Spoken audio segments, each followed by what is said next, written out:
Good morning, dear children. Welcome to English literature class. I think this is the first class that I'm going to take with you. I had a brief introduction of all of you. Um, and today we are going to start with a poem, Travel. Now, before children I explain about the poet and the poem, I would like all of you to think about something. Now, these days you are staying at home, the lockdown time, and uh, there is a lesser amount of traffic on the roads, lesser people moving from one place to another. So I would like to ask you one thing. Just think about the various noises that you hear when you are sitting outside in your balcony, or maybe you are just standing in front of your house. What kind of noises do you hear when you go out? Okay. Secondly, children, because this poem is about travel, and many of us like to travel, like a man is a social animal. Okay. We get bored when we sit at home, like we all are really eager to go to school, go to the markets, and now that Unlock 2.0 is also going to be introduced, then things are going to be more comfortable. But now, how many of you, my question is that how many of you like to travel? Okay, just think about the places that you have traveled in the recent past. Which was your favorite? Okay, and why it was your favorite? You can always talk to your siblings. When I say siblings, siblings means either your brother or your sister. Okay, so you can talk to your siblings about what are your experiences. You can talk to your parents as well. Then again, children, I would also like you to recollect, okay, your favorite destination where you traveled, with whom you traveled. Also, children, um, in order to this is just an extra part that I would like all of you to do. You can do it somewhere in your rough copy, or maybe in any of your practice notebooks. Just draw a picture of your favorite mode of transport. Okay, if it is train, or if it is the plane or a ship. Okay, so draw a picture of your favorite transport. Now, this homework I'm not going to check, it's just for your recreation now, since you have got a lot of time at home. Okay, and I think you will love doing all this. So in a rough copy, maybe you can just write a few lines about your favorite travel in the last couple of months. Okay, and why did you like it?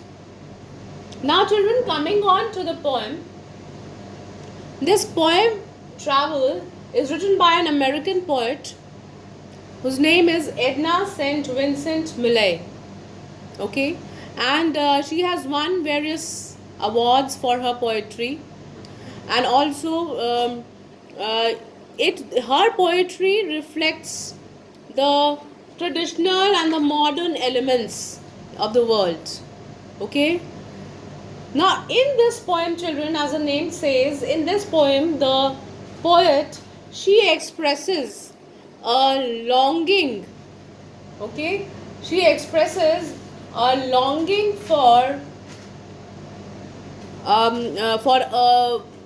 travel that should be planned for this poet. Okay, so when I say longing, means that she really wants this thing to happen. Now, why do we long for things? We long for things because there is monotony in our lives. Now, when I say monotony, monotony means boredom.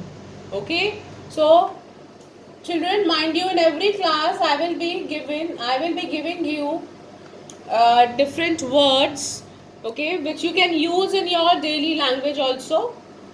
All right, and you can maybe maintain. I always ask my students to maintain a small pocket book, like a dictionary, which you can carry anywhere. You can just put it in your pocket Maybe you're going to the washroom and you can open and see it, because you learning can happen anywhere. So siblings, longing, monotony, boredom, these are kind of words that we can use in our daily routine, and I will be giving you many such words when I explain the chapter.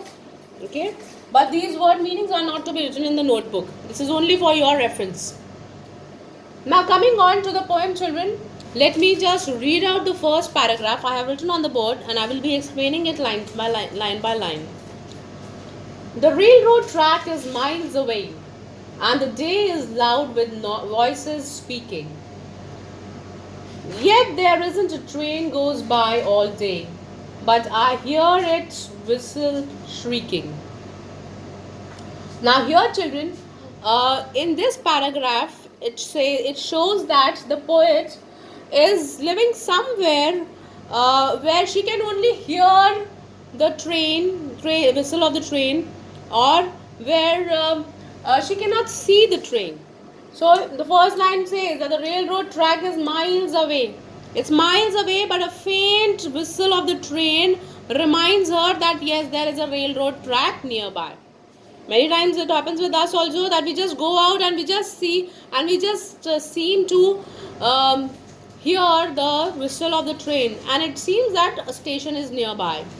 So similarly, a railroad track is miles away, but this poet can hear, the speaker can hear the noise of the trains going there, and the day is loud with voices speaking.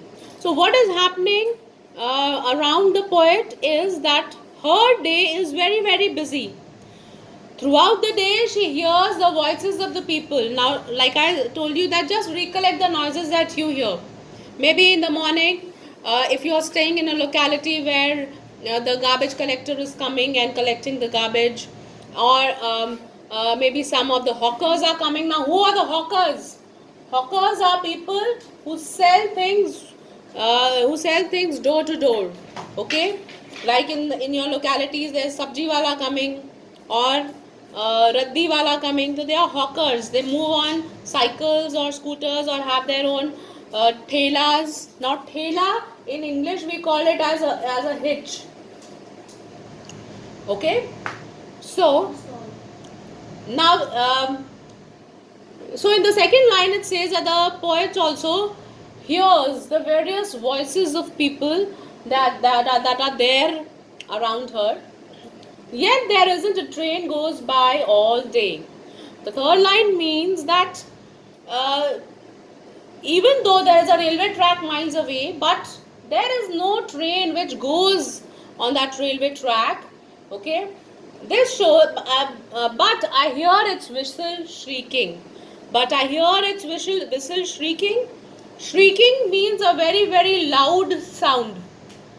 Okay, when sometimes your teacher writes on the board and the chalk gets rubbed against the board, there is this screeching sound. The screeching sound is there. That's called a screech, or a shriek. Okay. So children, in the third line, she says that there isn't a train which goes by all day, means that she cannot see any train going by. But only thing that she is able to hear is that the whistle is shrieking. So definitely there is a train which goes on that track, but this girl, this author or the speaker is not able to hear or not able to see the train that's going. All right, children.